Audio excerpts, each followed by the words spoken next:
नमस्कार दोस्तों, पॉलिटी की इस क्लास में आप सभी का हार्दिक स्वागत है। जैसा कि मैंने पिछली क्लास में कहा था कि हम जितने भी आयोग है, कमीशंस है, उनकी एक क्लास लाएंगे, लेकिन हमारे सिलेबस में चुनाव शब्द अलग से लिखा हुआ है। क्या शब्द अलग से लिखा हुआ है? चुनाव। तो मैंने सोचा चुनाव की एक अलग से क्लास बना देते हैं, बाकी जितने भी आयोग रहेंगे उनकी एक कंपेरेटिव हम क्या कर लेंगे, स्टडी कर लेंगे। चुनाव थोड़ा बड़ा टॉपिक भी है, इसलिए इसकी हम एक अलग से क्लास ले रहे हैं और कुछ कॉन्सेप्ट्स को भी समझते हैं कि दूसरे आयोगों से भी वो इंटरलिंक होंगे, संबंधित होंगे।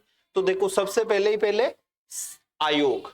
तो आयोग देखो, मुख्यतः आयोग जो भी होता है, कोई भी कमीशन होता है, उसको दो भागों में बांटा जाता है। कितने भागों में बांटा जाता है? उसको दो भागों में बांटा जाता है। देखो क्या नाम लिखा हुआ है, पहले शब्दों को पकड़ना सीखना चाहिए। संवैधानिक, और इधर क्या लिखा हुआ है? गैर संवैधानिक। तो संवैधानिक से हमें क्या पता चलता है? संवैधानिक यानी जो संविधान में है। किसमें है? संविधान में है। तो अपन सीधा सीधा कर देंगे कि वे आयोग जिनका संविधान में क्या हो? उल्लेख हो। जिनका संविधान में क्या हो? उल्लेख हो। अगर संविधान में उल्लेख होगा तो क्या हो जाएगा? संवैधानिक आयोग हो जाएगा। तो शब्दों में यही फंसा सकता है हमको, किसी कोई भी आयोग दे करके उसके बारे में कौन सा कथन सत्य नहीं है या सत्य है, और पहले ही पहले यही पटकेगा उठा करके कि यह एक संवैधानिक आयोग है या ये एक गैर संवैधानिक आयोग है। गैर संवैधानिक का मतलब आप खुद सोच के बताओ। संवैधानिक यानी संविधान में जिसका उल्लेख है, हमारे कॉन्स्टिट्यूशन में जिसका उल्लेख है। गैर संवैधानिक का क्या हो जाएगा बताओ मेरे को? जिसका उल्लेख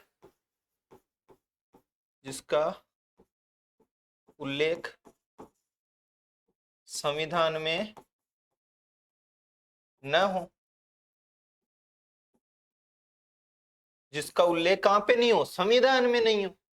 हमको कैसे पता चलेगा? जैसे जैसे हम आयोग पढ़ेंगे उनमें अगर कहीं भी हमको लगेगा कि संविधान के इस अनुच्छेद से लेके इस अनुच्छेद तक इस आयोग को, ये आयोग संबंधित है, तो वो कौन सा हो जाएगा? संवैधानिक। अगर संविधान में हम कहीं नहीं है, मान लो पढ़ रहे हैं, तो कौन सा? गैर संवैधानिक हो जाएगा। अब आपके माइंड में ये प्रश्न खड़ा हो जाना चाहिए कि गैर संवैधानिक है। संवैधानिक को तो किसने बनाया? मान लो संविधान ने बनाया। किसने बनाया? संविधान ने। लेकिन जो गैर संवैधानिक है उसको कौन बनाएगी? तो देखो गैर संवैधानिक आयोग दो तरीके से बनते हैं। कौन सा आयोग बता रहा हूं? गैर संवैधानिक। कितने तरीकों से बनते हैं? दो तरीकों से। या तो संसद वगैरह बना देवे। संसद कैसे बनाएगी? कि संसद कोई विधि लाएगी। विधि किसको बोलते हैं? कि कानून को। किसको बोलते हैं? कानून को। तो संसद या तो कोई विधि ला करके बनाए, कोई कानून ला करके बनाए। एक तो ऐसे हो सकता है, और एक क्या होता है कि कार्यपालिका के आदेश से बन जाए। किसके आदेश से बन जाए? कार्यपालिका के आदेश से। कार्यपालिका कौन होती है? हम अच्छे से पढ़े हुए हैं, पीएम वगैरह, मिनिस्टर्स वगैरह, या कैबिनेट ने कोई ऐसा आदेश निकाला और कोई मतलब कि कमीशन बना दिया। तो बताओ मोटे मोटे तौर पर संवैधानिक मतलब जो आयोग है उनको कितने भागों में हमने बांटा? दो भागों में, संवैधानिक आयोग और गैर संवैधानिक। संवैधानिक संविधान में उल्लेखित है। गैर संवैधानिक कितने तरह के होते हैं? दो तरह के। एक तो जो है कौन बनाए भाई? गैर संवैधानिक है यानी संविधान में उल्लेख नहीं है। असंवैधानिक मत कर देना, ध्यान रख लेना यहाँ पे इस शब्द को पकड़ के। असंवैधानिक मतलब जो संविधान के हिसाब से नहीं है, असंवैधानिक मत कर देना। शब्द है गैर संवैधानिक। गैर संवैधानिक दो तरीके से, या तो संसद विधि द्वारा या कोई कार्यपालिका के किससे? आदेश से। इतना जोर क्यों दे रहा हूं बताओ मेरे को? क्योंकि आगे जो भी आयोग हम पढ़ेंगे, जितने भी तरीके के हम आयोग पढ़ेंगे, वो या तो संवैधानिक आयोग होंगे या गैर संवैधानिक होंगे। गैर संवैधानिक में भी जो है दो तरह के होंगे। वो या तो कौन से होंगे? या तो संसद विधि द्वारा बनाएगी या कोई के मिनिस्टर्स वगैरह के आदेश से बनेंगे, यानी कार्यपालिका के आदेश से बनेंगे। क्या संसद विधि द्वारा किसी को भी बनाती है तो उसका उसका कुछ नाम होगा क्या? हाँ, उसका नाम होगा। विधि से बन रहा है, विधि से बन रहा है तो उसका नाम हो गया सांविधिक। विधि से बन रहा है तो उसका नाम क्या हो गया? सांविधिक आयोग हो गया। कौन सा आयोग हो गया? सांविधिक। तू मिट क्यों रहा भाई? अच्छा, ओ वापिस लिख देता हूँ यार। कौन सा आयोग? सांविधिक आयोग। कौन सा आयोग? सांविधिक आयोग। नाम देखो, संवैधानिक, सांविधिक, विधिक। कौन सा दिक? विधिक। विधिक का मतलब विधि से बना है। ये शब्द संवैधानिक है, ये सांविधिक है, सं प्लस विधिक, तो संसद विधि द्वारा बनाए।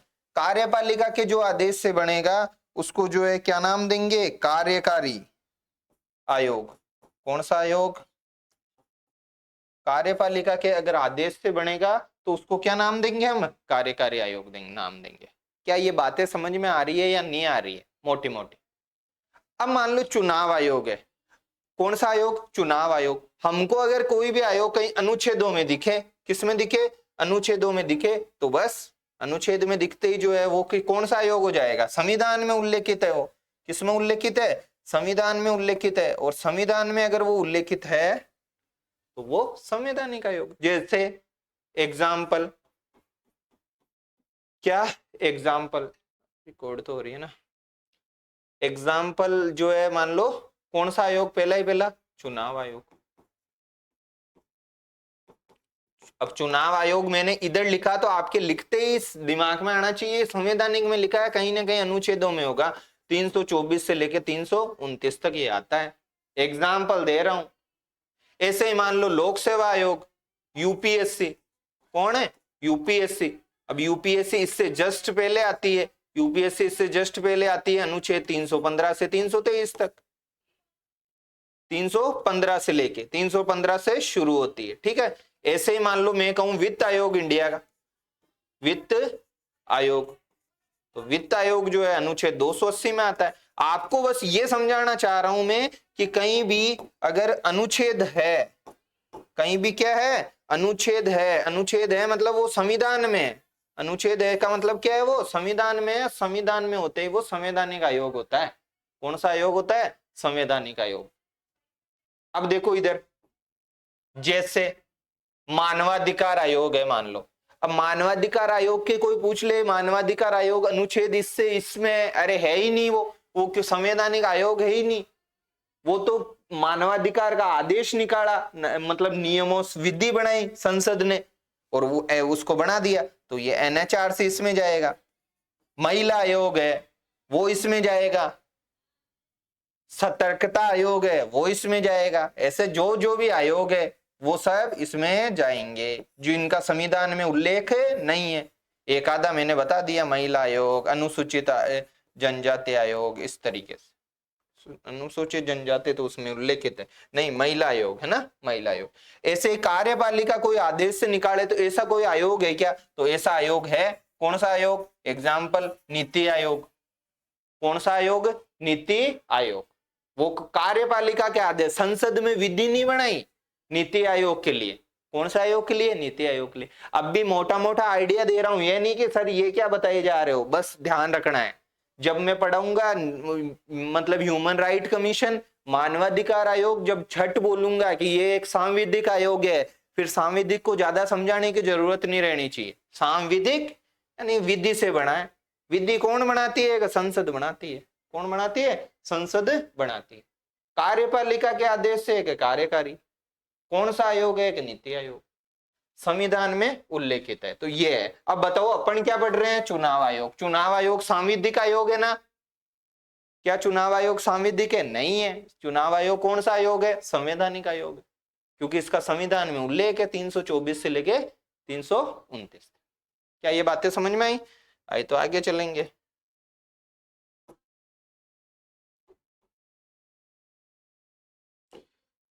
आई तो आगे चले।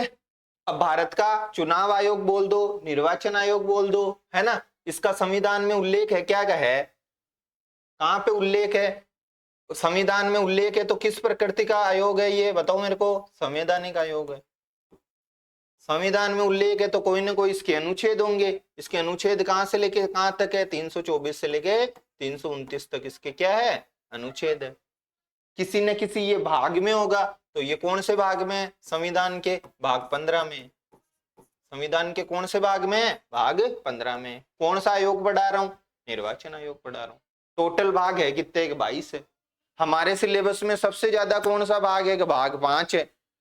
कौन सा है? भाग 5। पहले की क्लासेस पढ़ी हुई होगी तो समझ में आ रहा होगा। इसकी स्थापना, भाई स्थापना कब होनी चाहिए? अब देखो, मतदाता दिवस मनाते हैं स्कूल्स में कोई होंगे तो उनको सबको पता होगा 26 जनवरी से एक दिन पहले, और शपथ और लेते हैं, शपथ भी लेते हैं। 26 जनवरी 1950 को जो है इसकी स्थापना हुई थी। इससे पहले तो होने को रही। भाई इसका काम क्या है? चुनाव करवाना। तो चुनाव कब हुए थे? पहले 1952 में। तो उससे पहले 1950 में इसकी स्थापना हुई। 26 जनवरी से एक दिन पहले हुई 25 जनवरी को। इस दिन राष्ट्रीय मतदाता दिवस भी मनाया जाता है, ध्यान रख लेना। क्या मनाया जाता है? राष्ट्रीय मतदाता दिवस भी इस दिन मनाया जाता है, 25 जनवरी। 1950 को नहीं, 25 जनवरी। ठीक है, मतदाता दिवस। स्ट्रक्चर, स्ट्रक्चर किसको बोलते हैं? कोई भी संरचना।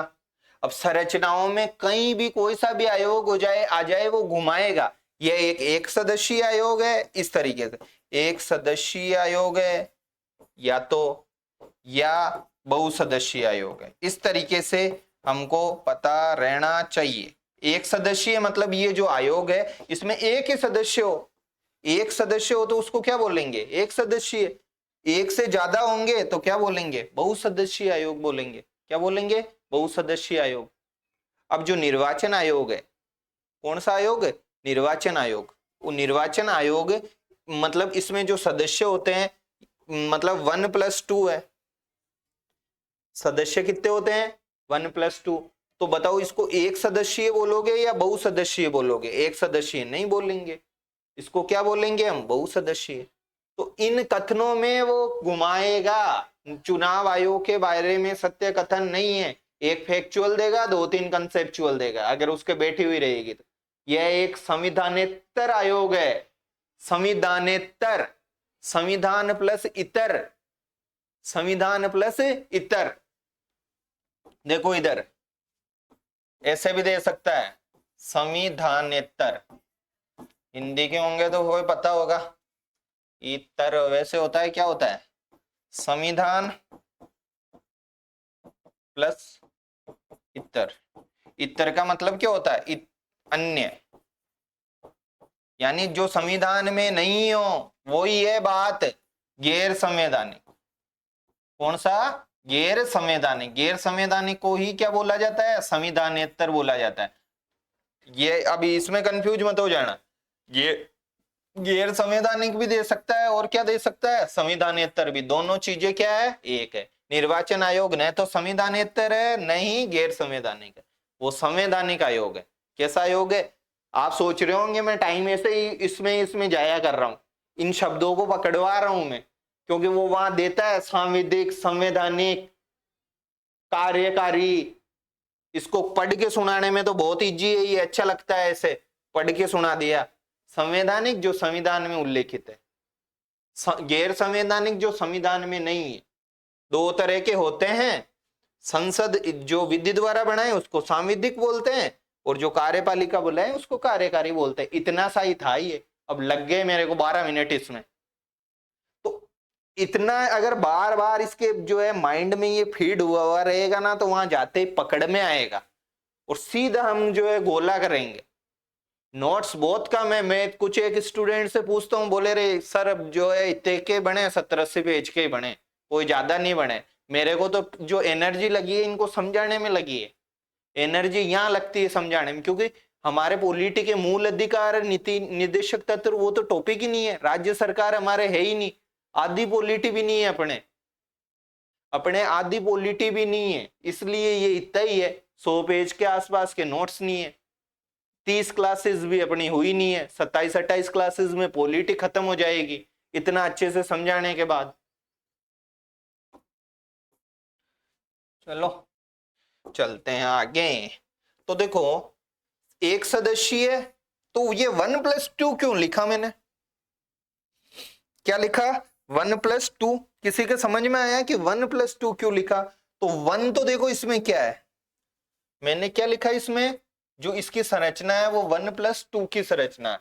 1+2 कहते ही क्या समझ में आता है कि एक तो मुख्य निर्वाचन आयुक्त है, एक तो कौन है, मुख्य निर्वाचन आयुक्त, और ये दो क्या है, ये मुख्य नहीं है, ये क्या है, निर्वाचन आयुक्त ही बोलेंगे इनको क्या बोलेंगे, निर्वाचन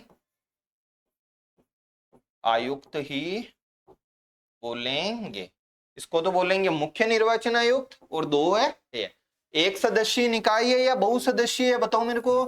अपन को पूछे कि जो निर्वाचन आयोग है वो एक सदस्य, कथनों में दे सकता है कि एक सदस्यीय आयोग है या बहुसदस्यीय आयोग है, तो क्या बोलेंगे हम, ये एक बहुसदस्यीय आयोग है। कैसा आयोग है, बहुसदस्यीय आयोग। ये चीज समझ में आ गई। अब मुख्य निर्वाचन आयुक्त कौन है वर्तमान में, ये हमारे को समझ में आना चाहिए। तो हमने करंट की क्लास अच्छे से देख रखी है, अब हमको कोई दिक्कत नहीं है। कौन है, ज्ञानेश कुमार है।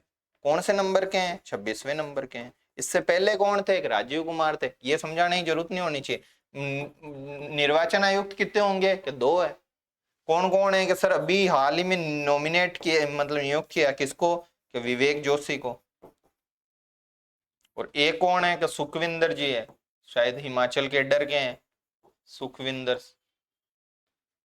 ठीक है, तो विवेक जोशी और सुखविंदर नाम याद कर लेना। इधर क्या याद करोगे, ज्ञानेश कुमार, जो कि क्या है, मुख्य निर्वाचन। कौन से नंबर के हैं, 26वें नंबर के हैं। तो वर्तमान स्थिति है ये, वर्तमान में ये कैसा है, बहुसदस्यीय निकाय। वर्तमान में ये कैसा है, बहुसदस्यीय निकाय। ठीक है, अब देखो इसके स्ट्रक्चर में परिवर्तन। स्ट्रक्चर, स्ट्रक्चर किसको बोलते हैं कि भाई कितने सदस्य हैं, तो स्ट्रक्चर है क्या इसकी 1+2 की। स्ट्रक्चर है क्या इसकी वर्तमान में 1+2। जब हम मतलब जब ये बना था, बना कब था ये बताओ मेरे को, 28 जनवरी, अरे 28 क्यों बोल रहा है, सुप्रीम कोर्ट 28, वहां तो 28 ने लिखा दिया, मैंने 25 लिखा है शायद।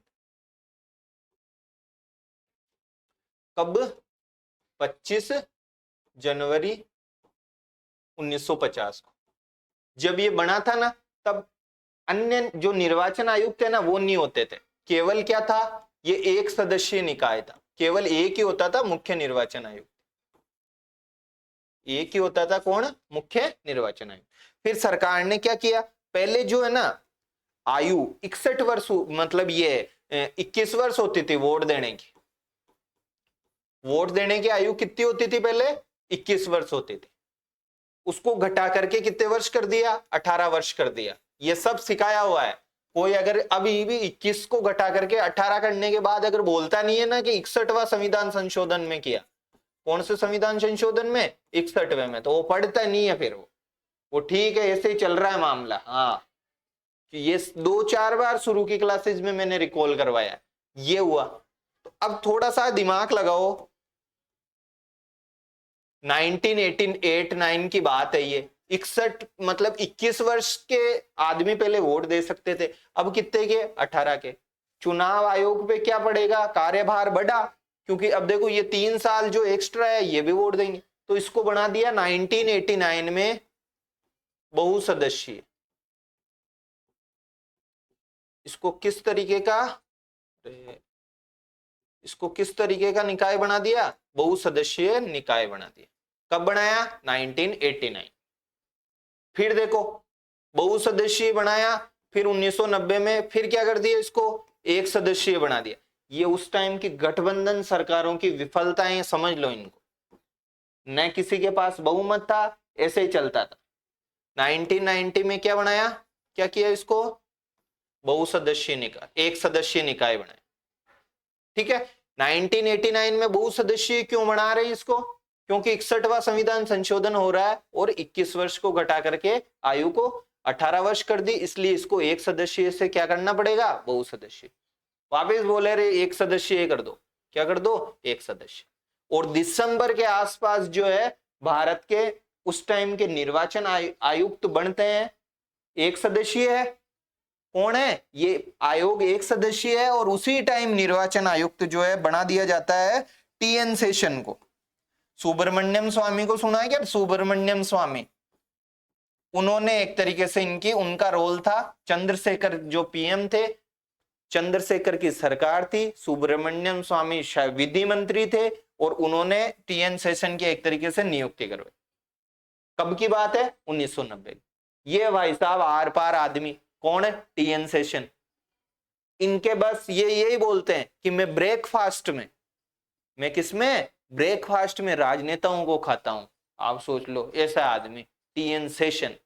मतलब चुनाव में देखो, बंगाल में, बिहार में अपने प्रश्न आएगा नहीं, एक मोटा मोटा आइडिया देखो यार, एक सदस्य ही बना हुआ है 1990 में, केवल टीएन शेषन ही बॉस है इसके।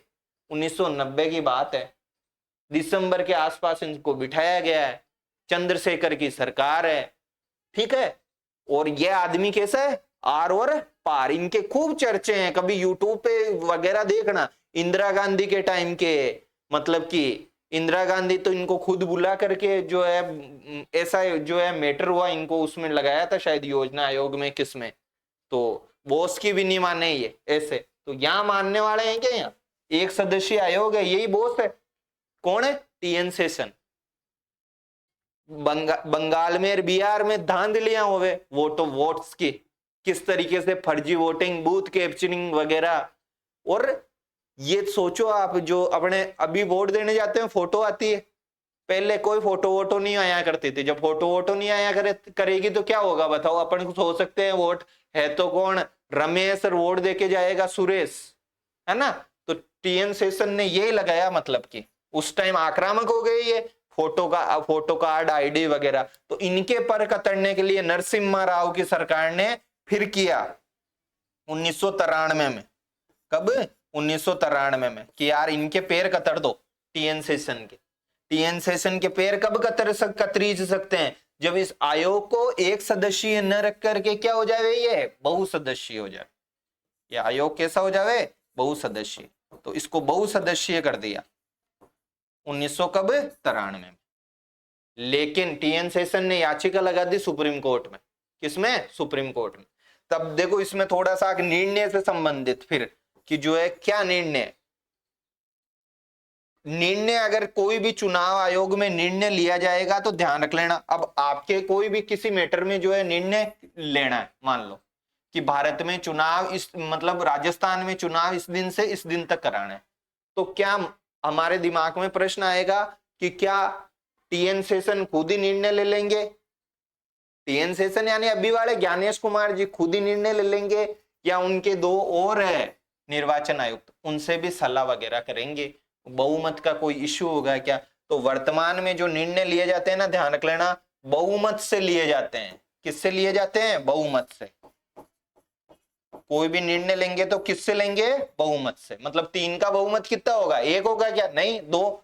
तो कोई भी मैटर पे मान लो निर्णय लेना है तो 3 में से कितने आदमी सहमत होने चाहिए? 2 आदमी। तो निर्णय किस हिसाब से लिए जाते हैं? बहुमत से लिए जाते हैं। और बताओ मेरे को, और क्या बात समझ में आती है हमको? और हमको एक बात और समझ में आती है कि इसमें ईसीआई, मतलब जो सीईसी है, मुख्य निर्वाचन आयुक्त है, मुख्य निर्वाचन आयुक्त, उसकी सहमति होनी चाहिए। मुख्य निर्वाचन आयुक्त की क्या होनी चाहिए? सहमति होनी चाहिए। क्या ये बातें समझ में आ रही है कि नहीं आ रही? 1993 में क्यों इसको बहुसदस्यीय किया? पहले जो है ये इसको एक सदस्यीय से बहुसदस्यीय क्यों किया? क्यों? क्योंकि 61वें में, साल याद कर लेना भाई, सबसे पहले बोलो, स्थापना 25 जनवरी 1950। कैसा था? एक सदस्य। कैसा था? एक सदस्य। बहुसदस्यीय हो गया कब? 1989। 61वां संविधान संशोधन, 21 वर्ष से घटा करके आयु कितनी कर दी वोट देने की? 18 वर्ष कर दी। कितने वर्ष कर दी? 18। वापिस अगले साल ही उसको क्या कर दिया? एक सदस्य। एक सदस्य किया, तब कौन बने थे 90 में? टीएन शेषन। 10वें नंबर के निर्वाचन आयुक्त थे ये। कौन से नंबर के? 10वें के। टीएन शेषन आक्रामक रुख देके 1993 में किसकी सरकार है? नरसिम्हा राव की। किसकी सरकार? नरसिम्हा राव की सरकार, पीएम थे, उसमें इसको बहुसदस्यीय कर दिया। निर्णय किस आधार पे होते हैं बताओ मेरे को? बहुमत के आधार पे। क्या मुख्य निर्वाचन आयुक्त की सहमति चाहिए क्या? क्या चाहिए? अब भी समझ नहीं आया तो बहुत दिक्कत है खुद के लिए। नियुक्त, अरे कहाँ गया, नियुक्ति, इसकी नियुक्ति, नियुक्ति कौन करता है बताओ? इसकी राष्ट्रपति करता है। नियुक्ति कौन करता है? सीईसी की, इनकी दोनों की राष्ट्रपति करता है। अब देखो इसमें इंटरेस्टिंग फैक्ट, देखो इंटरेस्टिंग फैक्ट,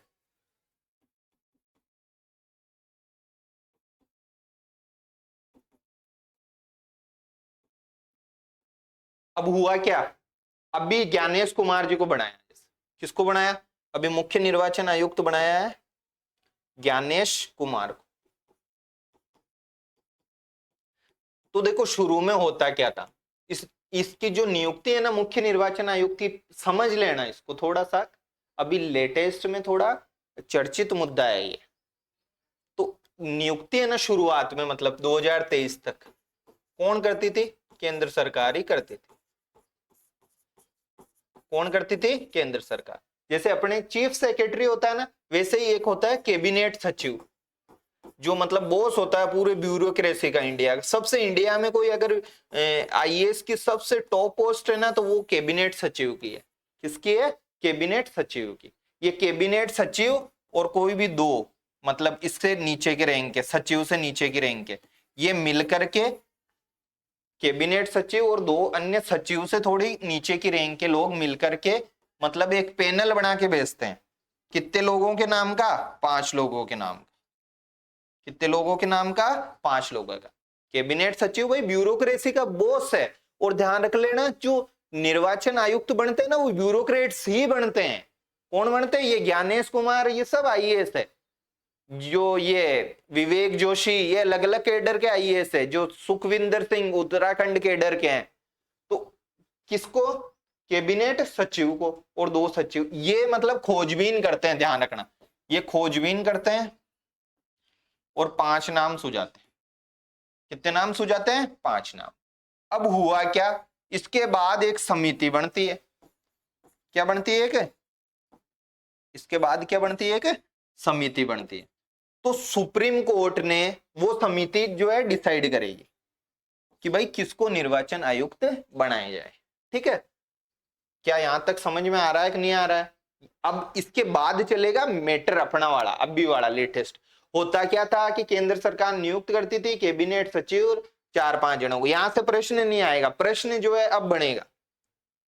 आप तो ये समझ लो कि जो ब्यूरोक्रेसी का बॉस है ना कैबिनेट सचिव, वो नाम भेजता था 5 जनों के बस। ठीक है, अब देखो सुप्रीम कोर्ट ने डिसीजन दिया मार्च 2023 में। कब? मार्च 2023 में सुप्रीम कोर्ट ने डिसीजन दिया। क्या दिया? कि जो सीईसी है, चीफ इलेक्शन कमीशन, कौन है? सीईसी। सीईसी किसको बोलते हैं? जो मुख्य निर्वाचन आयुक्त है, उसकी जो चयन है, उसका चयन जो है कमेटी करेगी। कौन करेगी? एक कमेटी करेगी, जिसमें जो कितने सदस्य होगी? 3 सदस्य होगी। याद कर लेना, पूछेगा फिर घूमते फिरोगे। ठीक है, सुप्रीम कोर्ट ने डिसीजन दिया है मार्च 2000। कोई किताब विताब में नहीं मिलेगा, ध्यान रख लेना, ये ऐसे कोई भी नहीं लिखता है। तो डिसीजन क्या दिया कि एक चयन समिति करें। ये डिसीजन किसका है बताओ मेरे को? सुप्रीम कोर्ट का है। किसका है? सुप्रीम कोर्ट है, जिसमें पीएम होंगे, विपक्ष के नेता होंगे। ध्यान रख लेना, ज्यादातर कमिटीज में ये 2 आदमी तो पक्के होते हैं। और सुप्रीम कोर्ट ने कहा सीजेआई होंगे, CJI chief justice of India, ये होंगे। ठीक है, फिर क्या हुआ देखो, सरकार इसके अगेंस्ट एक बिल लेके आई अगस्त 2023 में। कब लेके आई? अगस्त 2023 में। उसका नाम था सीईसी की जो निर्वाचन आयुक्त है ना, उनकी नियुक्ति से संबंधित अधिनियम, मतलब नियम।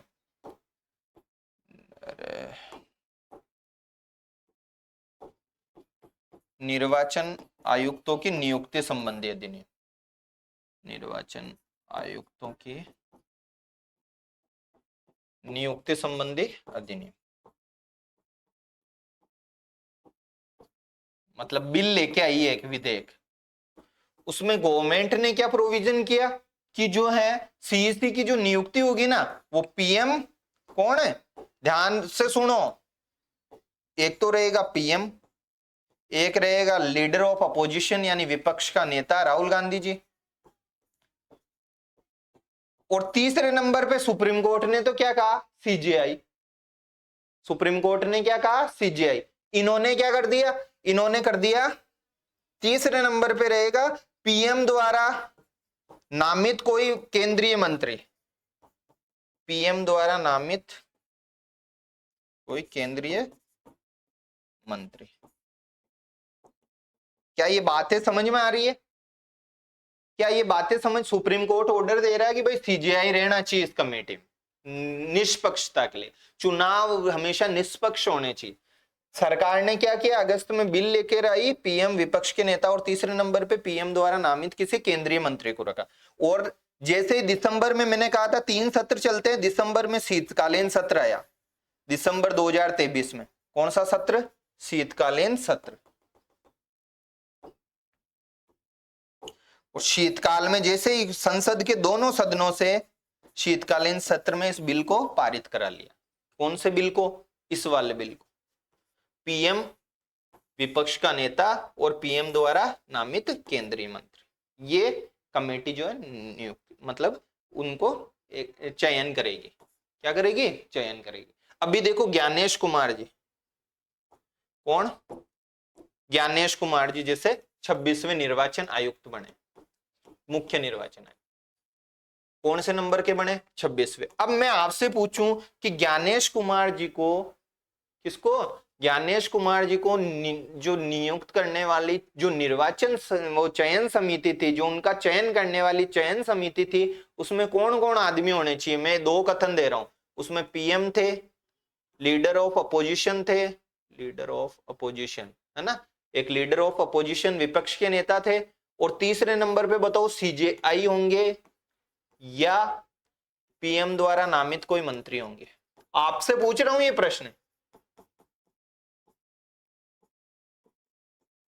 आपसे प्रश्न पूछा कि ज्ञानेश कुमार जी जो 26वें नंबर पे बने हैं, उनको जो चयन किया उसमें पीएम, लीडर ऑफ अपोजिशन, इन पे तो कोई मुद्दा ही नहीं था। सीजेआई होंगे, कौन है, सीजेआई होंगे या पीएम द्वारा कोई नामित मंत्री होंगे। तो सरकार तो बिल पारित करवा रखी है, तो सीजेआई रहेंगे क्या, सीजेआई नहीं थे। कौन थे, पीएम द्वारा नामित मंत्री थे, गृह मंत्री अमित शाह इस कमेटी में थे।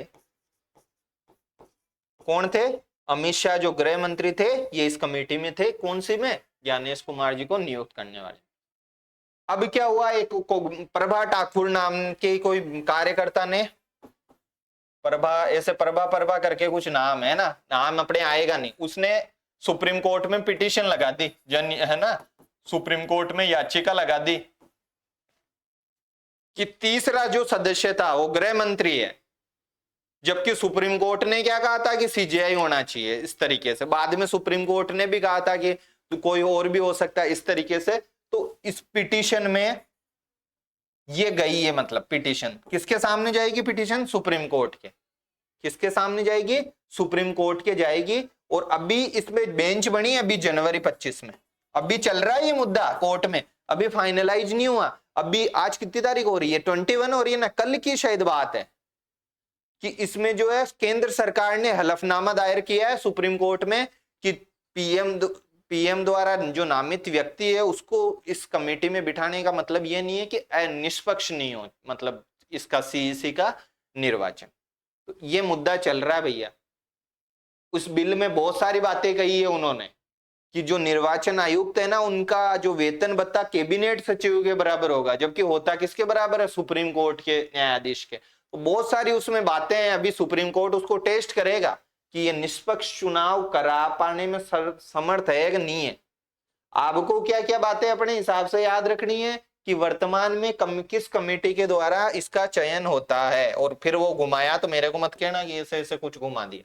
सुप्रीम कोर्ट ने कहा था सीजेआई होना चाहिए, सरकार बिल लेके आई अगस्त में, और उसमें किसको, पीएम द्वारा नामित मंत्री। वर्तमान में ज्ञानेश कुमार जी का चयन इस प्रोसेस से हुआ या इससे हुआ, इस प्रोसेस से हुआ।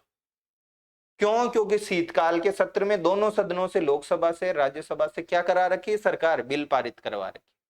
अब क्या होगा आगे, आगे सुप्रीम कोर्ट इसको टेस्ट करेगा। लेकिन ज्ञानेश कुमार जी तो नियुक्त हो गए। नियुक्त करने वाली ये समिति है क्या? नहीं, ये तो केवल और केवल क्या करती है? चयन करती है। ये तो केवल और केवल क्या करती है? चयन करती है। नियुक्त कौन करती है? नियुक्त तो राष्ट्रपति करते हैं।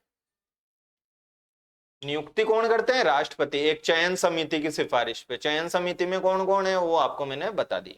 कार्यकाल कितना होता है इनका? 6-65। ये सब चेंज होंगे अब, इसमें तो नहीं, उसमें हो गया सतर्कता। 6-65 कार्यकाल कितना रटना है। योग्यता, कोई योग्यता नहीं है संविधान में, कोई भी योग्यता उल्लेखित नहीं है। संविधान इस बारे में मौन है, उल्लिखित नहीं। अब इसको कुछ समझाऊं क्या मैं कि यार संविधान में नहीं है तो क्या समझाऊं इसमें? कार्यकाल 6-65 क्या समझाऊं इसमें? 65 साल सुप्रीम कोर्ट के जज की होती है, हाई कोर्ट वाले की कितनी होती है? 62 होती है। जैसे ही सारे आयोग आएंगे वापिस मतलब उनको घुटाना पड़ेगा। एक साथ बुलवाऊंगा, बोलो सतर्कता का, बोलो मानवाधिकार का, तब याद हो जाएंगे। त्याग पत्र किसको देंगे बताओ मेरे को? जो नियुक्ति करता है उसको ही त्याग पत्र देंगे, राष्ट्रपति को। किसको देंगे? राष्ट्रपति को जो है त्याग पत्र देंगे। वेतन भत्ते, मैंने क्या कहा था? जो बिल लाए थे ना, उस बिल में जो है कहा है कि किसके बराबर होंगे? कैबिनेट सचिव के। किसके बराबर होंगे? कैबिनेट सचिव तक। अभी तक इस पे कोई नहीं है, अपन को यही मान के चलना है कि वेतन भत्ते जो है सुप्रीम कोर्ट के न्यायाधीश के इक्विवेलेंट होंगे। इस पे तो जो है बिल में कहा है। अपन को क्या याद रखना है कि वेतन भत्ते सुप्रीम कोर्ट के न्यायाधीश के इक्विवेलेंट। ये बातें मैंने उस टाइम भी बतवा रखी है। हटाने की प्रोसेस भी वो की वही है, जैसे इसको हटाते हैं सुप्रीम कोर्ट के न्यायाधीश। क्या इसमें कुछ समझाना है क्या? नियुक्ति कौन करता है? राष्ट्रपति करता है। कार्यकाल 6-65। योग्यता, संविधान मौन है, उल्लेखित ही नहीं है कि भाई इतने। बाकी में तो सब में हम देखते हैं कि ये योग्यता, राष्ट्रपति में एक, उपराष्ट्रपति में एक, सुप्रीम कोर्ट में के न्यायाधीश में। त्याग पत्र किसको देगा? जो नियुक्त करा, राष्ट्रपति को। वेतन भत्ते सुप्रीम कोर्ट के जज के इक्विवेलेंट।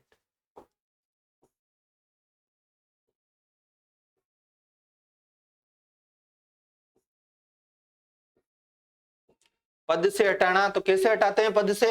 जैसे सुप्रीम कोर्ट के जज को हटाते हैं। सुप्रीम कोर्ट के जज को कैसे हटाते हैं? अच्छे से समझा रखा है। अनुच्छेद 124(4) और 124(5) ज्यादा पुराना हुआ नहीं है। 124(5) इसमें तो 124(4) क्या था? 124(4) में आधार क्या थे? सिद्ध कदाचार, सिद्ध क्या? कदाचार, और क्या था? अक्षमता, असमर्थता। तो इसके भी वही आधार हो जाएंगे।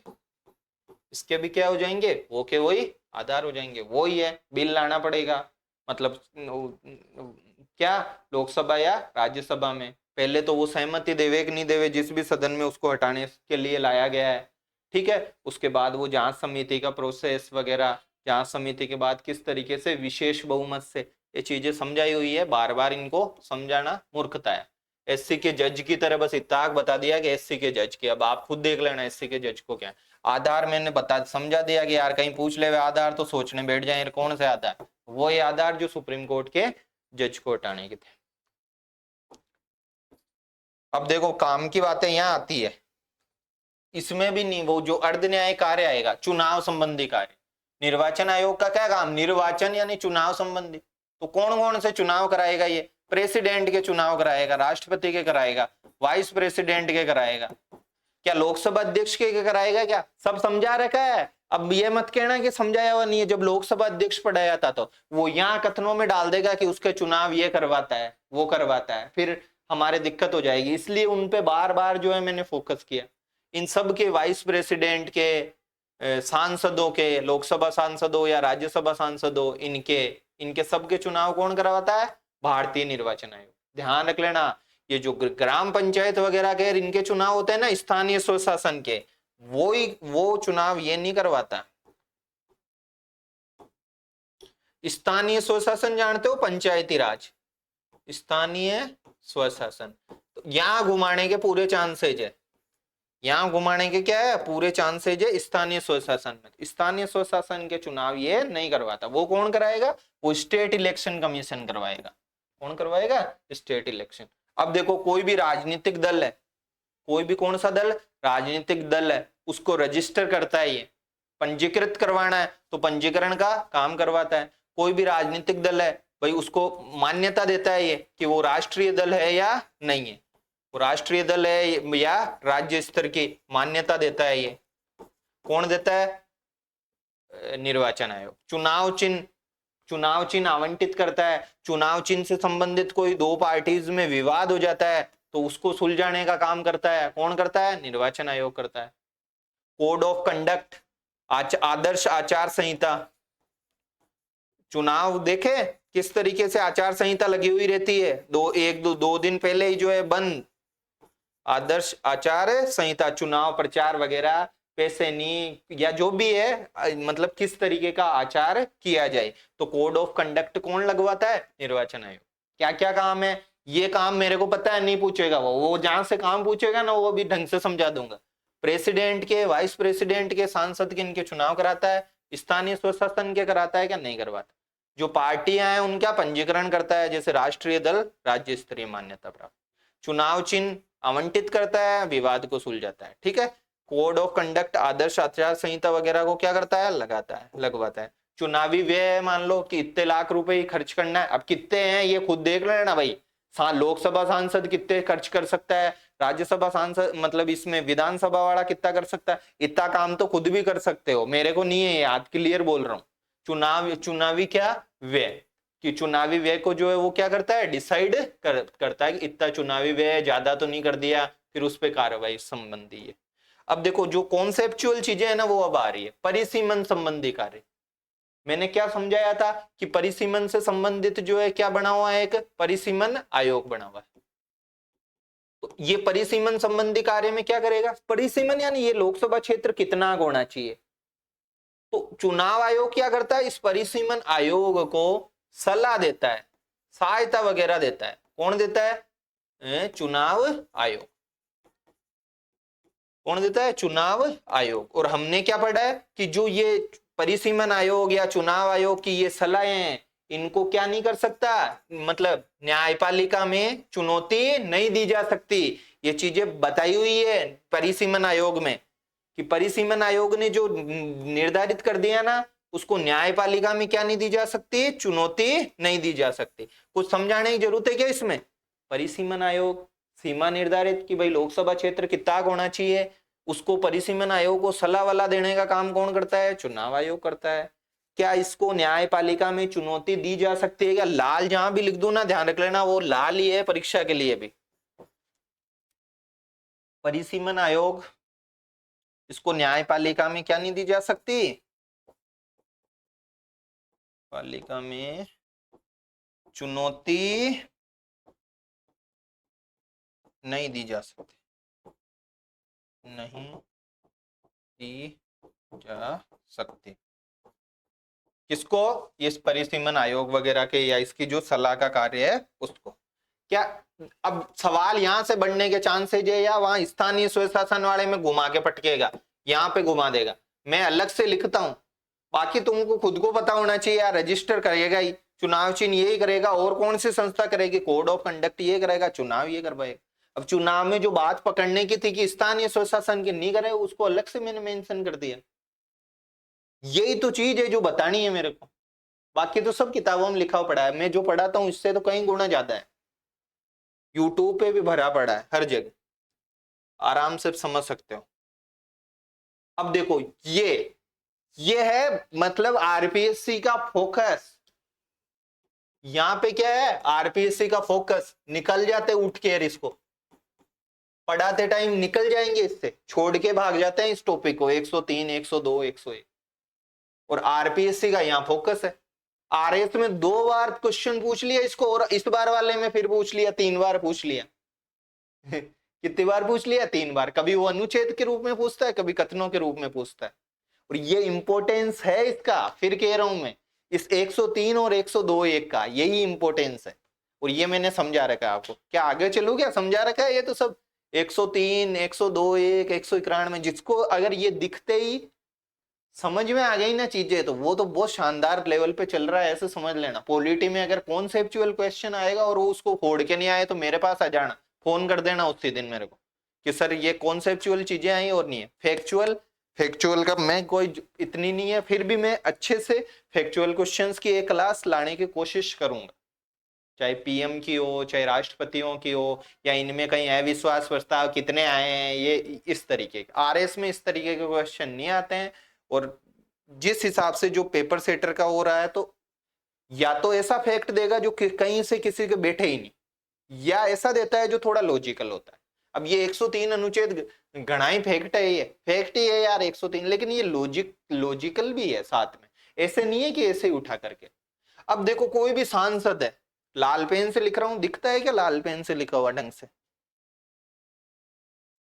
ये तो लाल ही पीला हो जाता दिखे, तो व्हाइट से लिख देता हूं, समझ लेना व्हाइट से लिखा हुआ भी फोकस वाला है। 103 और अनुच्छेद 192 में देखो कौन कौन से, 103 और 192। अब कोई भी सांसद है, यहां पे तो देखो कोई भी कौन है सांसद, वो सांसद अयोग्य घोषित हो गया। अयोग्य मतलब उसकी अयोग्यता, दल बदल वाली नहीं, ध्यान रख लेना, कौन सी वाली नहीं, दल बदल वाली नहीं। दल बदल का तो जो है सदन का पीठासीन अधिकारी करता है। सांसद अयोग्य घोषित हो गया, अयोग्यता के बहुत सारे आधार हो सकते हैं, सारी चीजें बताई हुई है ना। अयोग्य घोषित, दल बदल वाली नहीं, ध्यान रख लेना, यहां पकड़ लेना बात। अयोग्य घोषित हो गया तो इसको अयोग्य घोषित करता कौन है? इसको अयोग्य करता है सांसद को कौन है? राष्ट्रपति। कौन करता है? राष्ट्रपति करता है। ये कौन कहता है हमको? ये हमारे को देश के संविधान का अनुच्छेद 103 कहता है। कौन कहता है? 103 कहता है।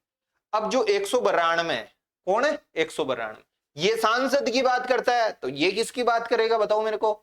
ये बात करेगा विधायकों की। किसकी बात करेगा? कोई भी विधायक है,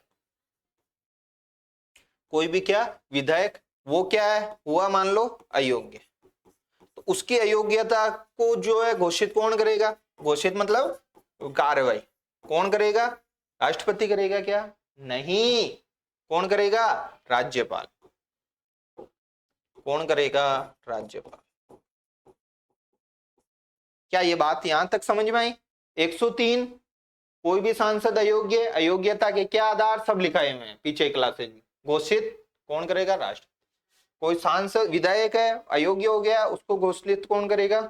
उसको राज्यपाल करेगा। अब ये दो अनुच्छेद जो है ना 102 और 191, ये इलेक्शन कमीशन ऑफ इंडिया से, इंडिया स्टेट वाला नहीं, ध्यान रख लेना, इंडिया दोनों ही। अब ऊपर वाले में क्या है? 102 और 103 दोस्त है, तो राष्ट्रपति कौन है भाई? राष्ट्रपति क्या है मतलब है? राष्ट्रपति को कोई ना कोई तो सलाह देना चाहिए कि अरे भाई ये अयोग्य हो गया सांसद, ये सांसद कौन हो गया? अयोग्य। तो 102 के तहत इलेक्शन कमीशन सलाह देता है किसको? राष्ट्रपति को। किसको सलाह देता है? राष्ट्रपति को। और 191 से क्या हो जाएगा? इलेक्शन कमीशन ऑफ इंडिया किसको सलाह देगा बताओ? 191 और 92 दोस्त है। 92 वाला कौन काम करता है? राज्यपाल करता है। कौन करता है? राज्यपाल।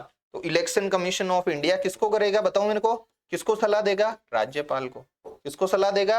राज्यपाल को। इससे क्या बात पता चलती है हमको? हमको पता चलती है कि इलेक्शन कमीशन ऑफ इंडिया के पास एक परामर्शकारी शक्ति होती है। कौन सी शक्ति होती है? परामर्शकारी, यानी परामर्श देने की।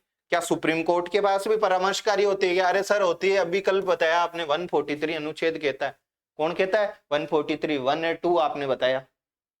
तो क्या ये बातें समझ में आ रही है कि नहीं आ रही है? सोचो, कोई भी सांसद अयोग्य हो रहा है, ये मैंने 10 मिनट इस पे खाया हुआ हूं पहले भी कभी, और फिर मेरे को बताया कि ये बहुत इंपॉर्टेंट चीज है, ये अर्ध न्यायिक प्रकृति का इसका कार्य है। आधा न्याय कर रहा है, ये पूरा तो ज्यूडिशरी के पास होता है, लेकिन ये डिसाइड करने लगा ना, इसलिए।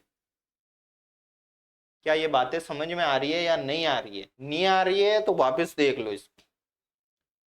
इलेक्शन कमीशन ऑफ इंडिया राष्ट्रपति को और राज्यपाल को दोनों को सलाह देता है। राष्ट्रपति को सलाह अनुच्छेद 102(1) के तहत देता है, राज्यपाल को सलाह अनुच्छेद 191(1) के तहत देता है। सलाह देता है तो कोई ना कोई मैटर होगा। किस मैटर में देता है? कि भाई जो सांसद है उनके संदर्भ में, उनकी अयोग्यता के संदर्भ में तो राष्ट्रपति को, और विधायकों की अयोग्यता के संदर्भ में किसको? राज्यपाल को देता है। इस 103 से तो अयोग्य घोषित करता है, लेकिन इसका आधार क्या है? एक पहले वाला, यानी इसकी सलाह, किसकी सलाह? इलेक्शन कमीशन ऑफ इंडिया की। किसकी सलाह? Election commission of India. ECI के पास एक परामर्श, ये कथनों में लिखा हुआ था भैया, ये आरएस के क्वेश्चन में, क्वेश्चनों में लिखा, कथनों में लिखा हुआ था। एक आधा कोई फैक्ट भी था, लेकिन जिसका पकड़ करी हुई है, जिसको ये दिख गया ना, वो क्वेश्चन हो रहा था।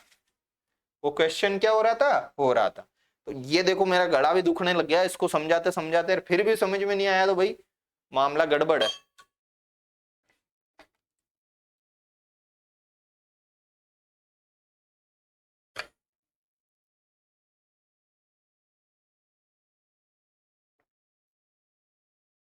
देखना ये चीजें निकल जाते हैं, कोई चुनाव आयोग बढ़ाते हैं उससे पहले ही इसको छोड़ छाड़ के भाग जाते हैं।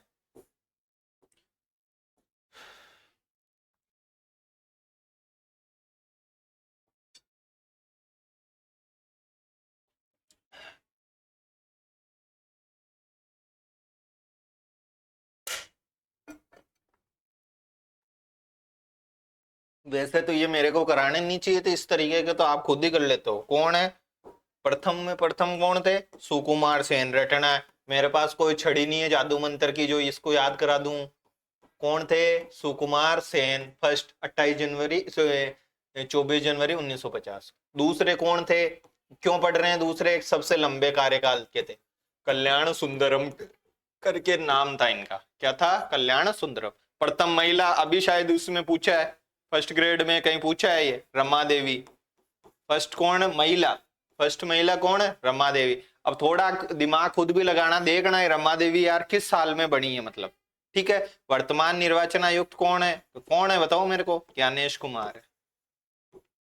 कौन है? ज्ञानेश कुमार है। क्या ये चीजें? सुकुमार सेन फर्स्ट, सबसे लॉन्ग टर्म इनका है, सबसे लंबा समय। लंबा क्या होता है? 665। ये सबसे कम समय तक रही। ठीक है। आगे देखो, निर्वाचन संबंधी अनुच्छेद। कौन से संबंधी? निर्वाचन संबंधित। अब देखो इनमें कुछ नहीं है निर्वाचन संबंधी, जहां जहां फोकस करना है ना वो मैं चीजें बता दूंगा। जैसे 324 कहीं इसमें पूछ ले ना, ये मिलान करने में, तो 324 के तहत कुछ भी नहीं है। लोकसभा का, राज्यसभा का, इनका चुनाव हुआ ना, तो उसमें निरीक्षण वगैरह, निरीक्षण नियंत्रण वगैरह ये करने का काम कौन करता है? इलेक्शन कमीशन ऑफ इंडिया करता है। कौन कहता है ये हमको? ये हमको अनुच्छेद 324 कहता है। कौन कहता है? 324। अनुच्छेद 325 क्या कहता है? कि भाई लिंग, जाति, धर्म, 4 शब्द लिखे हुए हैं, लिंग, जाति, धर्म और मूल वंश। लिंग के आधार पे, जाति के आधार पे, धर्म के आधार पे, मूल वंश के आधार पे। ये नहीं कि भाई तेरी जाति ये है, तेरा लिंग ये है, तेरा धर्म ये है, तो जो है क्या मतदाता नामावली वगैरह में उसमें क्या नहीं करेंगे? नाम नहीं जोड़ेंगे। इस तरीके का नहीं कर सकते। मतलब कुल मिला के भेदभाव नहीं हो सकता, न तो लिंग के आधार पे न जाति के। ऐसा था पहले, सीमित मताधिकार था, इसलिए ये अनुच्छेद डाला, ऐसे नहीं डाल दिया। पहले सीमित मताधिकार था। क्या था? सीमित मत, सारों को वोट देने का नहीं, शिक्षित इस तरीके के उच्च वर्ग वही वोट देते। अरे यार यहाँ की क्या, पूरे यूरोप जो लोकतंत्र की एक तरीके से डेमोक्रेसी की रूट है, वहां फ्रांस वगैरह में अभी अभी मिला है, मतलब महिलाओं को वोट कास्ट करने का। तो ये है। तो लिंग, जाति, धर्म, मूल वंश ये शब्द पकड़ लेना। मतलब ये कोई इनके आधार पे अलग होने का वो दावा भी नहीं कर सकता है, मेरा अलग नामावली में जोड़ो, मेरा तो ये लिंग है, मेरी तो ये जाति है, तो वो भी दावा नहीं कर सकता और निर्वाचन आयोग भी नहीं कर। ठीक है। देखो 326, अब यार ये याद करना है, मतलब 324 के नियंत्रण वगैरह। अब उसमें तो क्या याद कर रहा हूं मैं कि 324 के अंदर क्या है, समझा सकता हूं उसको। 325 में क्या है कि 325 में धर्म, मूल, जाति, जो भी चारों शब्द लिखे अभी वो वाले है ना। 326 से याद कर लो, जो मतदान होगा वो किस आधार पे होगा? वयस्क मताधिकार, 26 साल उम्र। ऐसे 26 है क्या? नहीं है, वयस्क मताधिकार पे होगा। और 61वें संविधान संशोधन में 21 वर्ष को घटा करके कितने वर्ष कर दिया बताओ मेरे को? 18 वर्ष कर दिया। आयु को घटा करके 21 वर्ष से कितना कर दिया, 18 वर्ष कर दिया। ये 327 की भाई निर्वाचन वगैरह से इनसे संबंधित कोई भी विधि वगैरह बनाएगी तो वो कौन बनाएगी, संसद बनाएगी। विधि वगैरह का काम किसका है, संसद का। ये कौन कहता है हमको, अनुच्छेद 327 कहता है। ठीक है। 328, हाँ क्या है 328, इससे जैसे कोई राज्य मतलब राज्य विधानमंडल से संबंधित कानून है ना, किससे संबंधित, कोई राज्य विधान मंडल से संबंधित, तो वो कानून संसद नहीं बनाएगी, फिर वो कौन बनाएगा, राज्य विधान मंडल ही बनाएगा। निर्वाचन से संबंधित या कुछ भी हो, राज्य विधान मंडल से संबंधित कोई भी कानून वगैरह होगा तो कौन बनाएगा, राज्य विधान। अरे कुल मिला के ऐसे याद रखना, 327 किससे संबंधित है, संसद से। किससे है, संसद।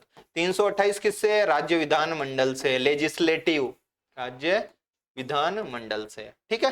324 बोलो, लोकसभा और ये राज्यसभा वगैरह इनके चुनाव का नियंत्रण वगैरह आ रही है। 326, 26 साल उम्र है क्या, नहीं, 21 वर्ष घटा करके कितना कर दिया, 18 कर दिया, वयस्क मताधिकार। 325 बोलो, चारों शब्द बोलो, लिंग जाति धर्म मूल वंश के आधार पे, तो ये 325 हो गया। 329 मैंने बता ही दिया, न्यायालय में चुनौती वाला है, मतलब परिसीमन आयोग वाला। कौन सा वाला चल रहे भाई,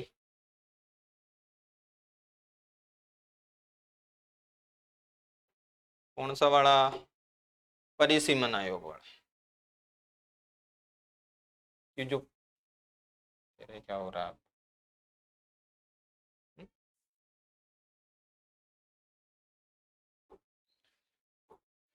परिसीमन आयोगकार वगैरह।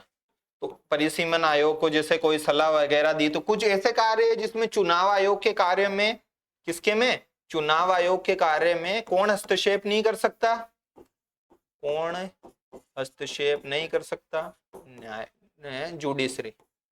कौन हस्तक्षेप नहीं कर सकता, जुडिशियरी हस्तक्षेप नहीं कर सकता। अब देखो, अगर कोई अच्छा पेपर सेटर होगा ना तो वो अनुच्छेद में नहीं जाएगा, वो इनके उसमें जाएगा अंदर अंदर, कि न्यायपालिका जो है सीधे किसी भी मामले में हस्तक्षेप कर सकती है।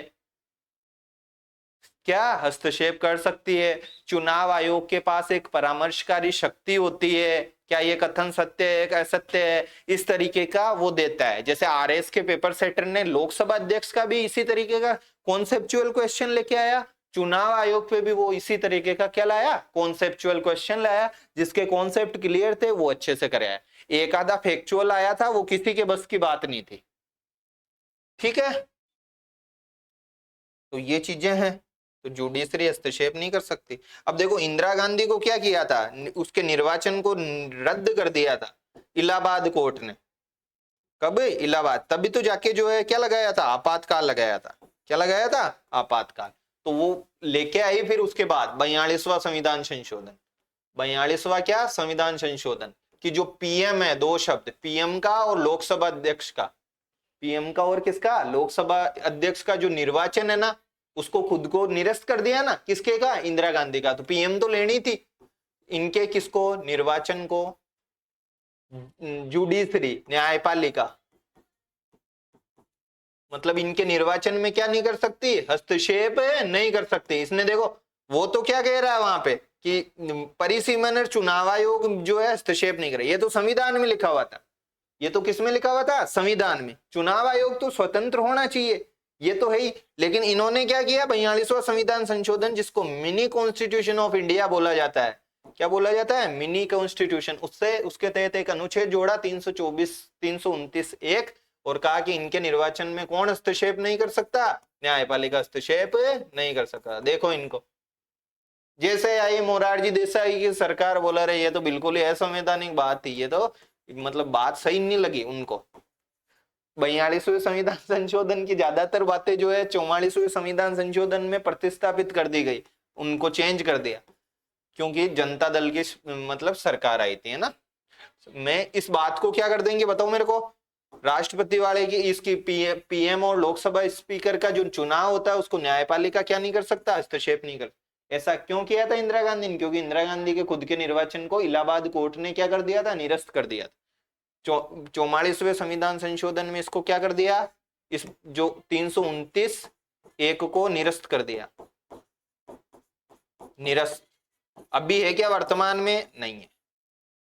ठीक है, आगे देखो एक और चीजें थोड़ा देख लो। राष्ट्रीय दल, कौन सा दल? राष्ट्रीय दल। अब राष्ट्रीय दल पे कई बच्चे मेरे को जो है पूछते रहते हैं, तो इसलिए मैंने कहा कि इसको थोड़ा ले लेते हैं इसमें। वर्तमान में देखो पहले कितने थे राष्ट्रीय दल? किताबों में कहीं में गलत लिखा हुआ है ना, राष्ट्रीय दल थे 8। कितने थे? 8 राष्ट्रीय दल थे 2023-24 तक। और राष्ट्रीय दल घोषित कौन करता है? अरे कौन करता है राष्ट्रीय दल? अभी तो पढ़ के आए हैं कि निर्वाचन आयोग। मतदाता सूचियां वगैरह कौन बनाता है? कि निर्वाचन आयोग। 8 थे, इन 8 में से 3 गायब हो गए। 3 ने खुद की योग्यताएं खो दी राष्ट्रीय दल होने की। किसकी? राष्ट्रीय दल होने की। वो कौन थे 3? वो 3 कौन थे? तो एक तो थी तृणमूल कांग्रेस,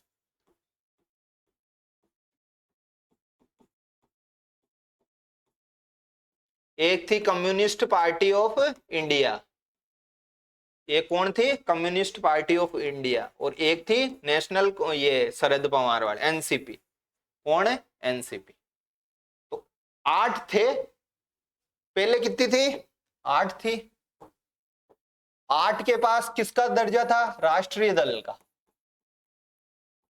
किसका दर्जा था? राष्ट्रीय दल का। 3 गायब। कौन कौन? तृणमूल कांग्रेस, सीपीआई।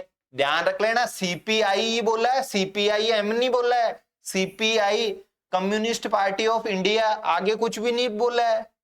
एक कौन है? एनसीपी, नेशनल कांग्रेस पार्टी, ऐसे कुछ है ना, ये शरद पवार वाली।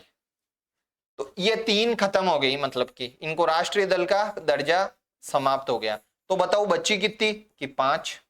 कितनी बच्ची? 5। अब 5 में एक और जोड़ो।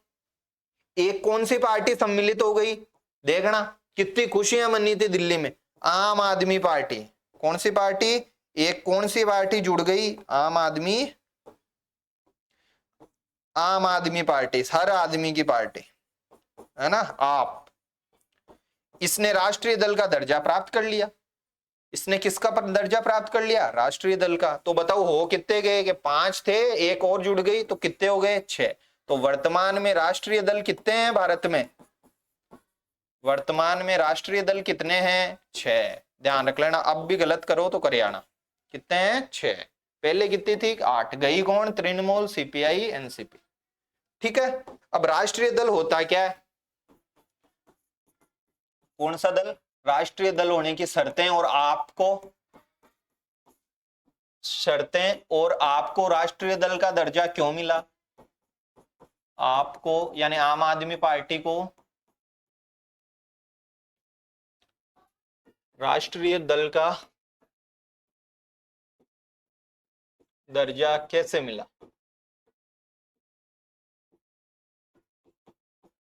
अब देखो ये जो क्लासेस होती है ना, ये इतने की है, पढ़ के सुना है ना, तो 30 मिनट की भी ये क्लास नहीं है।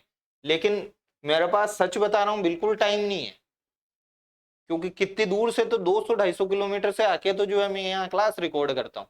चाहूं तो ये 30-30 मिनट में ऐसे कर जाऊं 5-7 एक क्लासेस, लेकिन मतलब नहीं है आपके। मैं इसलिए पॉलिटी पढ़ाता हूँ कि ग्रेड 1 के बच्चों को जो है समझ में नहीं आती पॉलिटी, कईयों को वो छोड़ के जाते हैं, वो करंट छोड़ के जाते हैं, इसलिए पढ़ाता हूँ मैं हिस्ट्री का हूँ। मैं चाहूँ तो हिस्ट्री पढ़ा सकता हूँ, लेकिन हिस्ट्री जो है क्या है, आप सब अच्छे से पढ़ सकते हो। हिस्ट्री को मैं रटा भी सकता हूँ पूरी को, कईयों को समस्या आती है, लेकिन यार वो तो आप दूसरी जगह से भी पढ़ सकते हो।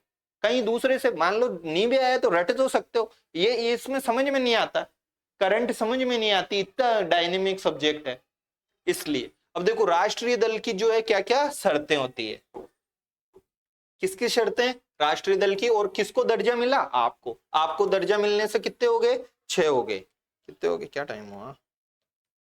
43। वो यही है ना।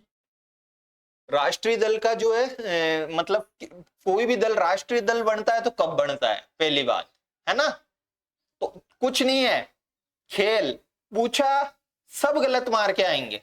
याद करो, 6 4 64, गिनती बोलो एक साथ, 64, फिर बोलो 43। अरे मैपिंग कर लो दिमाग में, 64 से गिनती शुरू करनी है, 64 के बाद आ गया 43, 43 के बाद आ गया 23, कितना आ गया 23, और एक याद कर लो 4, 4 का तो कुछ नहीं है, तो ऑटोमेटिक हो जाएगा, आपको दर्जा क्यों मिला उससे हो जाएगा। आप तो ये 3 शब्द याद कर लो बस, करो 64, 43 और 23। अगर ये 3 चीजें हमको पता चल गई तो हमको ये आ जाएगा, एनसीईआरटी में लिखा हुआ है। फिर मेरे को मत कहना क्या हो गया, उठा लो 10th क्लास की एनसीईआरटी, पढ़ लो उसको, एनसीईआरटी में ये बातें लिखी हुई पड़ी है, 64, 43 और 23। अगर ये 3 चीजें आपके क्लियर हो गई, कितनी चीजें, ये 3 चीजें अगर आपके क्लियर हो गई तो समझ लो गया राष्ट्रीय दल। राष्ट्रीय दल होने की क्या क्या शर्तें हैं, गई, हमेशा के लिए गई, नहीं तो ये परीक्षा में भी भूलोगे, और कहीं पेपर सेटर का कुछ पता नहीं हो कहां से कुछ कर देगा। एनसीईआरटी में है तो उसका तो फोकस है। 64, 43 और 23 हो गई याद। अब आ जाओ इधर, आग हो गई तो बोलो 64, वापिस क्या बोला 64, फिर बोलो 43, 43, फिर बोलो 23।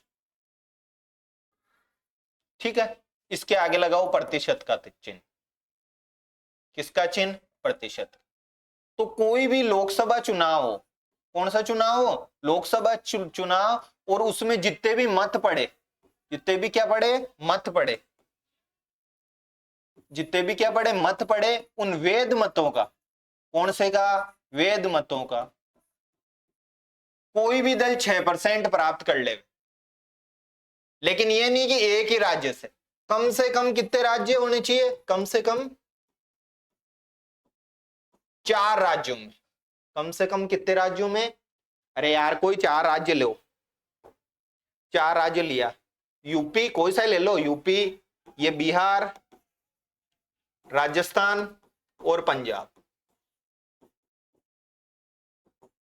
कितने राज्य लिए अपन ने, 4 राज्य। ठीक है, इन 4 राज्यों, लोकसभा चुनाव हुआ, इन 4 राज्यों में जितने भी वोट पड़े ना, उसका कम मतलब 6% वोट किसी ने प्राप्त कर लिया। कितना परसेंट वोट प्राप्त कर लिया, 6%। वो दल क्या बन जाएगा, राष्ट्रीय दल बन जाएगा। क्या बन जाएगा, राष्ट्रीय दल। क्या पहली बात समझ में आई, कम वेद मत, वेद होने चाहिए, ये नहीं कि जो गिने ही नहीं, खराब हो गए वोट थे उनमें नहीं, वेद मतों का, इधर तो प्रतिशत है और इधर क्या है, राज्य है, इधर क्या है, राज्य।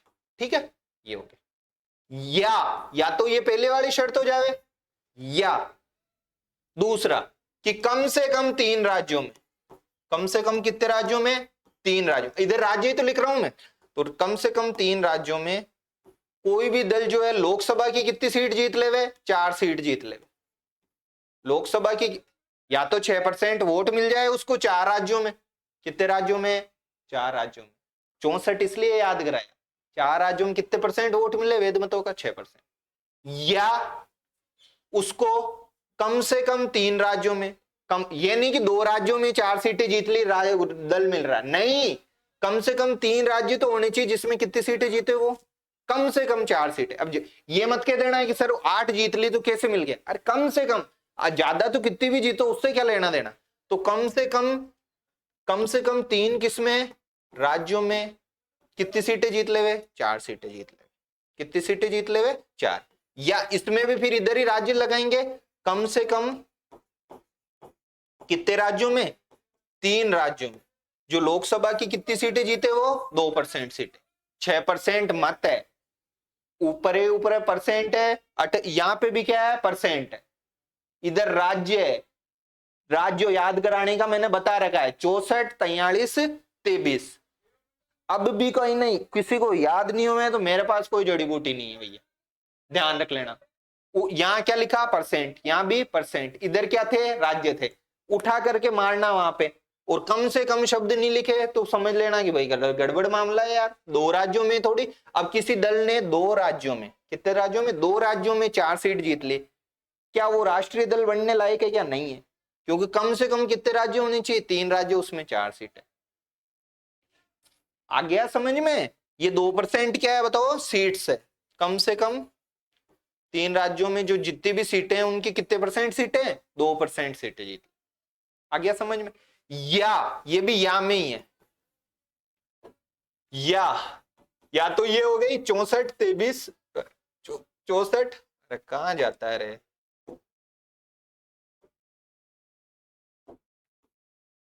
या तो 64 43 23 हो गई, या तो इन तीनों में से एक होगी, या किन्हीं भी 4 राज्यों में, कितने राज्यों में, 4 राज्यों में उसको राज्य स्तरीय दल का दर्जा मिल जाए। किसका दर्जा मिल जाए, राज्य स्तरीय दल का दर्जा मिल जाए। अब 4 राज्यों में राज्य स्तरीय दल की भी देखो, अरे यार ऐसे मत कर भाई, कम से कम 4 राज्यों में जो है किसका दर्जा मिल जाए, राज्य, राष्ट्रीय स्तर के दर्जे की मैंने शर्तें बताई। ऐसे राज्य स्तरीय की भी होते हैं। किसी को बहुत ज्यादा शौक है तो पढ़ लेना राज्य स्तरीय, मेरे को तो न तो याद है न मैं याद करता हूं। 4 राज्यों में जो है क्या, राज्य स्तरीय दल का जो है क्या मिल जाए, दर्जा मिल जाए, तो भी वो क्या बन जाता है, राष्ट्रीय दल बन। अब आपके साथ यही हुआ आम आदमी पार्टी के साथ। आम आदमी पार्टी को 4 राज्यों में जो है राज्य स्तरीय दल का दर्जा मिल गया। कौन कौन से 4 राज्य थे वो, देखो गुजरात, पंजाब, पता ही है पंजाब में तो सरकार है इनकी, गुजरात में भी इनकी ठीक ठाक सीटें आई थी, अच्छे खासे वोट निकाले थे अभी वाले में। कांग्रेस की जो सीटें कम हुई वो इसकी वजह से थी। और कौन सा, एक गोवा में भी इनका अच्छा वर्चस्व, तो एक गोवा हो गया, और एक क्या हो गया बताओ मेरे को, दिल्ली। इन 4 राज्यों में आपको किसका दर्जा मिल गया, राज्य स्तरीय पार्टी का दर्जा मिल गया। किसका मिल गया, राज्य स्तरीय पार्टी का दर्जा मिल गया, तो इसलिए उसको क्या हो गया, राष्ट्रीय दल का दर्जा मिला।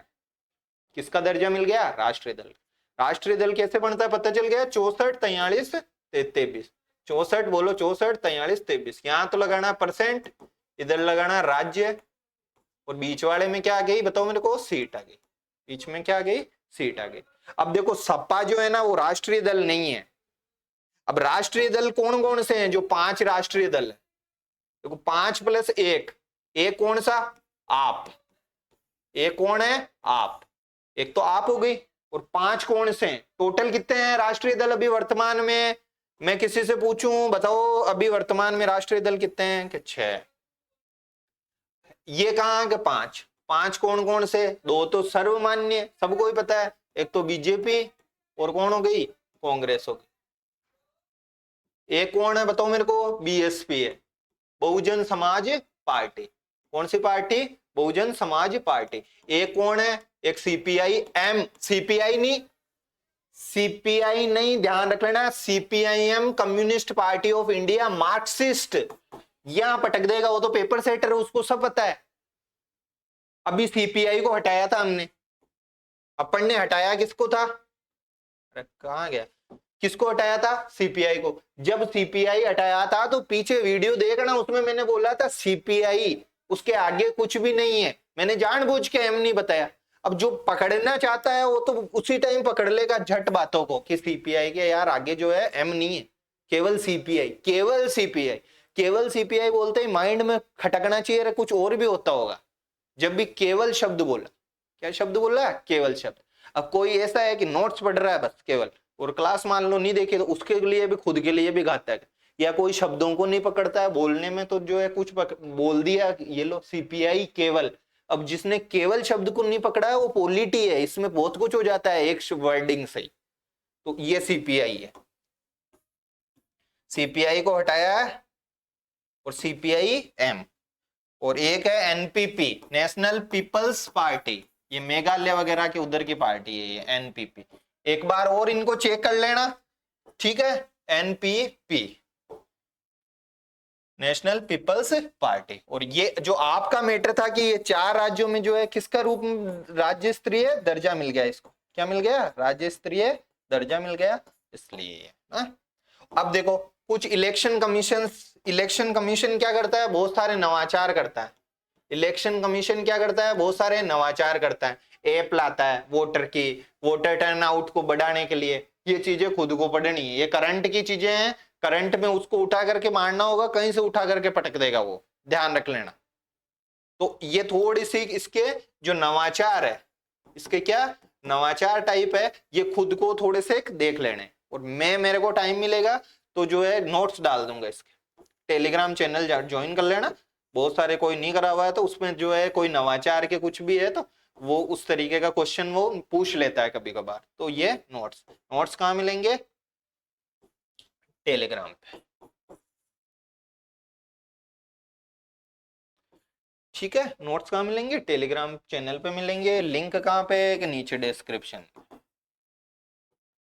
ठीक है, तो इस तरीके से अपनी ये इलेक्शन कमीशन की क्लास हो गई। मेरे को था कि इलेक्शन कमिश्नर सार को एक लाएंगे, फिर मेरे को लगा कि यार चुनाव अलग से है, बहुत सारे स्टूडेंट नीचे लिख रहे थे चुनाव चुनाव, तो ये लो साहब चुनाव। और शायद ये क्लास 1 घंटे से प्लस की गई है ना? वो चीजें हैं, अच्छे से आप इसको देखो, क्लास को रिवाइज करो। पॉलिटी अपने अंतिम चरण में है, अच्छे से क्वेश्चंस प्रैक्टिस करो। मुझे समय मिला तो मैं आपको क्वेश्चन भी क्या करवाऊंगा? प्रैक्टिस करवाऊंगा। और आज कितनी 21 हो रही है, अब करंट की क्लास जो है 23 को ही आएगी। जो फरवरी का लास्ट पार्ट है वो 23 को आएगा। मेरे को बार बार मैसेज करके मत लिखना, और करंट में अच्छे से करवा दूंगा आपको। एग्जाम से पहले याद करवाना, सब कुछ करवाना वो मेरी जिम्मेदारी है। साइंस की क्लास है उसको भी हम कंटिन्यू करते हैं, इसके जस्ट बाद में साइंस की क्लास से शायद रिकॉर्ड कर रहा हूँ। ठीक है, थैंक यू।